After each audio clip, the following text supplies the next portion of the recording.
ரூபாய் 3.50 லட்சம் கோடிக்கு தமிழக முதல்வர் வெள்ளை அறிக்கை வெளியிட வேண்டும். காலி பணியிடங்களை உடனடியாக நிரப்ப வேண்டும்.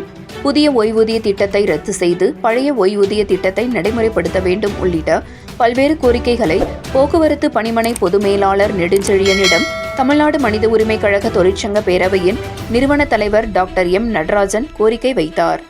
தமிழ்நாடு மனித உரிமைகள் கழக தொழிற்சங்க பேரவையின் பேர்பலகை திறப்பு விழா மற்றும் கொடியேற்ற விழா திருவள்ளூர் ஜேஎன் சாலையில் உள்ள அரசு போக்குவரத்து கழக பணிமனை வாயிலில் நடைபெற்றது. இப்பேரவையின் மண்டல தலைவர் செல்வம் தலைமையில் நடைபெற்ற இந்நிகழ்ச்சியில் சிறப்பு அழைப்பாளராக தமிழ்நாடு மனித உரிமைகள் கழக தொழிற்சங்க பேரவையின் நிறுவன தலைவர் டாக்டர் எம் நடராஜன் கலந்து கொண்டு கொடியேற்றி பெயர் பலகையை திறந்து வைத்தார். இதனைத் தொடர்ந்து பணிமனை போக்குவரத்து பொது மேலாளர் நெடுஞ்செழியனை சந்தித்து பல்வேறு கோரிக்கைகளை வைத்தார். அதில் போக்குவரத்து தொழிலாளர்களான ஓட்டுநர் நடத்துனரை அரசு ஊழியர்களாக அறிவிக்க வேண்டும், பணியாளர்கள் பற்றாக்குறையை போக்க காலி பணியிடங்களை உடனடியாக நிரப்ப வேண்டும், பழைய ஓய்வூதிய திட்டத்தை நடைமுறைப்படுத்த வேண்டும், ஓய்வூதியதாரர்களுக்கு பஞ்சப்படியை உடனடியாக வழங்க வேண்டும், பணியின் போது உயிரிழந்த தொழிலாளர்களின் வாரிசுகளுக்கு உடனடியாக பணி வழங்க வேண்டும். கடந்த ஆட்சி காலத்தில் 4 லட்சம் கோடியாக இருந்த கடன் சுமை தற்பொழுது 7.5 லட்சமாக கோடியாக உயர்ந்துள்ளது.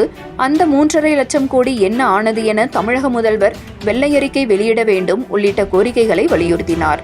இந்நிகழ்ச்சியின் போது மண்டல செயலாளர் முகமது இஸ்மாயில், துணை செயலாளர் வேலாயுதம், பொருளாளர் சதீஷ்குமார், ஒருங்கிணைப்பாளர் தண்டபாணி மற்றும் திருவள்ளூர் பணிமனை நிர்வாகிகள் தசரதன், ரமேஷ், ஜேம்ஸ் பாண்ட், திருவேங்கடம், குணசேகர் உள்ளிட்ட ஏராளமானோர் கலந்து கொண்டனர்.